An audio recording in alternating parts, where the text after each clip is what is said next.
Hello, everyone. Welcome to today's lecture on international settlement.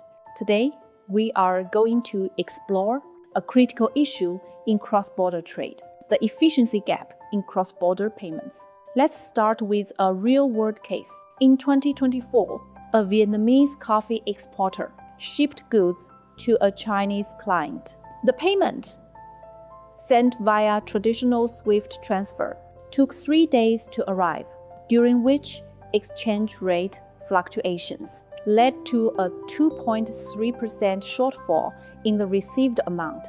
In contrast, a parallel order settled through the China-Vietnam Local Currency Settlement Pilot Program saw funds credit to the Vietnamese account within just 30 minutes. This is the efficiency gap between clearing systems. These figures truly reflect how different clearing systems impact trade.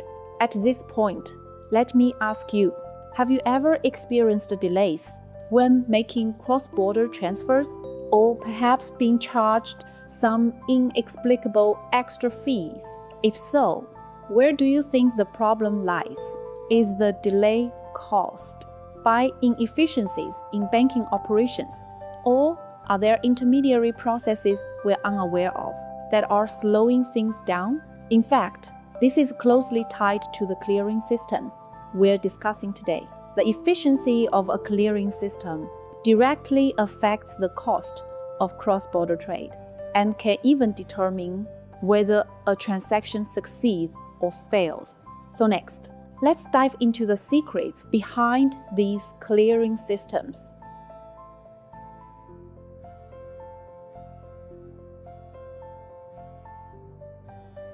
By the end of this lesson, you will be able to 1. Compare and analyze the advantages and disadvantages of SWIFT, CHIPS, and CIPS clearing systems in ASEAN trade. 2. Understand the key technological breakthroughs of CIPS in ASEAN trade and the benefits they bring. 3. Identify and select the most appropriate settlement method for various ASEAN trade scenarios. Now, let's compare and analyze the 3 major systems based on settlement time, transaction fees, and other factors, and discuss their suitability for application in ASEAN trade. Let's begin with the SWIFT system, which you can think of as the GPS of international settlement. Its primary function is payment message transmission rather than the actual transfer of funds. However, in the ASEAN region, it presents some challenges. According to data from the SCAP in 2025, agricultural exports from Myanmar experienced an average delay of 72 hours in fund arrival due to SWIFT's compliance checks, severely disrupting cash flow. The SWIFT system also presents a fee chain issue. Each intermediary bank deducts a fee of $15 to $50, inevitably increasing trade costs for ASEAN enterprises. Next is the CHIPS system, which functions like a dedicated lane for USD settlement. Specifically designed for cross-border payments in USD, it operates on a net settlement basis through the New York Clearing House. Simply put, it aggregates multiple transactions within a certain time frame for netting and then carries out final fund settlement. This improves efficiency and reduces the amount of funds tied up. Let's look at a comparative case.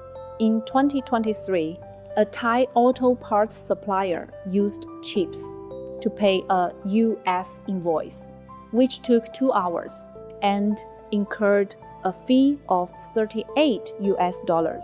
By 2025, a similar transaction was processed by CIPS, taking only 9 minutes with a fee of just $5. The data clearly illustrates the stark contrast in efficiency and cost between different clearing systems. Finally, let's delve into the CIPS system, which functions like an intelligent overpass for cross-border CNY payments. Efficient and convenient, CIPS has made notable breakthroughs in the ASEAN region.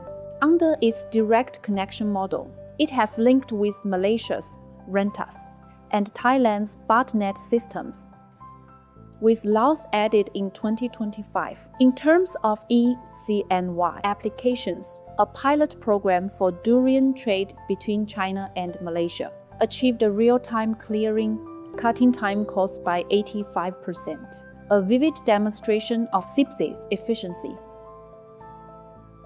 So, how should one choose the right clearing system? Let's continue exploring.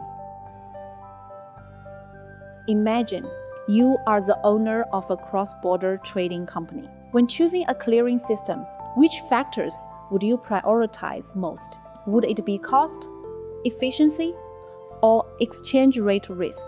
In fact, all of these factors need to be considered together. For transactions involving large amounts and requiring timely fund settlement, the CIPS system clearly offers greater advantages. Conversely, for USD-denominated transactions, with smaller amounts and lower time sensitivity, the CIPS system may still be a viable option, though proper FX hedging remains essential. Finally, let's wrap up with a quick summary of today's session. We introduced 3 major clearing systems, each serving distinct functions.